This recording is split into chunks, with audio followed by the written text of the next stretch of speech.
আসসালামু আলাইকুম। আশা করছি সবাই ভালো আছেন। আমি ভালো আছি। আজকে আমার চ্যানেলে নতুন রেসিপি দেখার জন্য সবাইকে আমন্ত্রণ জানাচ্ছি। যেহেতু রমজান মাস চলেই এসেছে, আমরা ইফতার আইটেমে কিন্তু পেঁয়াজু করে থাকি। বিকালের চায়ের আড্ডায় পেঁয়াজু করে থাকি। প্রথমে আমি নিয়ে নিলাম চালের গুঁড়া, বেসন, ১ চামচ কর্নফ্লাওয়ার আর দিয়ে দিলাম লবণ।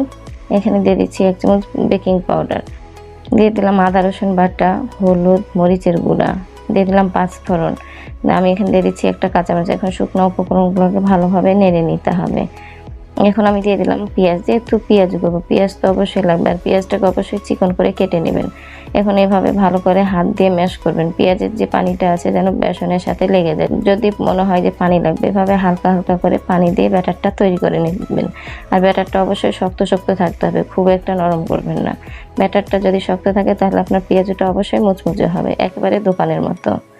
আমি এখন চুলাতে একটা কড়াই দিয়ে দিয়েছি, কড়াই দিয়ে দিলাম তেল। আমি এখানে কিন্তু রাইস ব্র্যান্ড অয়েল ব্যবহার করছি, আর অবশ্যই এটা ডুবন্ত তেলে ব্যবহার করতে হবে। তেলটা গরম হয়েছে কিনা আমি একটু দিয়ে দেখলাম। যখন দেখবেন যে তেলটা গরম হয়েছে, এভাবে হাতের ওপর পেঁয়াজু শেপ দিয়ে তেলের উপর দিয়ে দিবেন, আর সাবধানে দিবেন যেহেতু তেলটা অনেক গরম।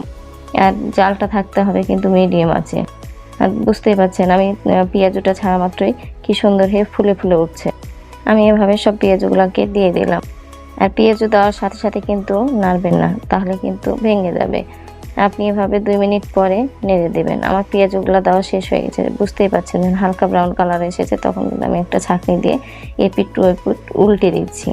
আর অবশ্যই এভাবে নেড়ে চেড়ে পেঁয়াজুটা ভেজে নেবেন, তাহলে কি হয় যে আপনার পেঁয়াজুটা খুব সুন্দর হয়ে মুচমুচে হবে। খেতেও খুব মজা হয়।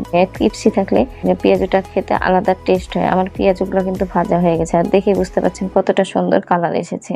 আমি একটা সার্ভিং প্লেটে উঠে দেখাচ্ছি, আর আপনাকে একটা ভেঙেও দেখাচ্ছি। দেখছেন কি সুন্দর হয়ে মুচমুচে হয়েছে, বুঝতেই তো পারছেন। আর যেহেতু গরম, এটা হচ্ছে কিন্তু ফাইনাল লুক। আশা করছি রেসিপিটা ভালো লেগেছে। রেসিপিটা ভালো লাগলে অবশ্যই লাইক দেবেন, লাইক দিতে ভুলবেন না। যারা চ্যানেলটা সাবস্ক্রাইব করেছেন তাদেরকে তো অসংখ্য ধন্যবাদ। আর যারা আমার চ্যানেলটা সাবস্ক্রাইব করেনি, প্লিজ চ্যানেলটা সাবস্ক্রাইব করেন। আপনাদের একটা সাবস্ক্রাইব আমার জন্য অনেক মূল্যবান। আর অবশ্যই কমেন্ট করে জানাবেন পেঁয়াজুটা কেমন হয়েছে। আল্লাহ হাফেজ।